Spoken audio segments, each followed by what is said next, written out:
आप सभी YouTube family को राधे राधे, जय श्री कृष्णा। आप लोगों के बीच बहुत ही दर्द भरा एक कजरी गीत लेकर के आए हूँ। गीत को पूरा सुनना और कैसा लगा कमेंट करके बताना। हमारे चैनल को अपना प्यारा आशीर्वाद देना। आखिरी समय पे धाना राजा के बोलावे, राजा जी से मांग बचनिया ना। आखिरी समय पे धाना राजा के बोलावे, राजा जी से मांग बचनिया ना। हमरे मरे पे राजा लायो ना सवतिया, हमरे मरे पे राजा लायो ना सवतिया। ललना पे पड़ी है विपतिया ना। हमरे मरे पे राजा लायो ना सवतिया। ललना पे पड़ी है विपतिया ना।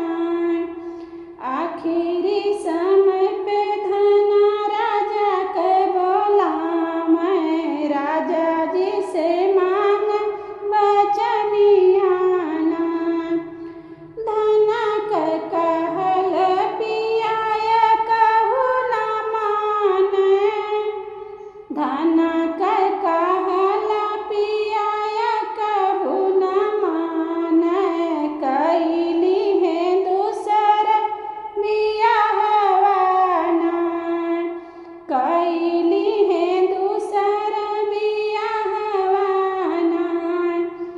अपना तो गए राजा अपनी नौकरिया, अपना तो गए राजा अपनी नौकरिया। ललना के भेजाइस कुलवा ना। अपने तो गए राजा अपनी नौकरिया। ललना के भेजा इस कुलवा ना। डेर के मारे लालन खाना वो न मांगे, जाई के खड़ा भई दुआरवा ना। डेर के मारे लालन खाना वो न मांगे, जाई के ठाड़े भई दुआरवा ना। भीतर से निकली है मैं भामातरिया, भीतर से निकली है मैं भामातरिया। हथवा में लिहली कटरिया ना।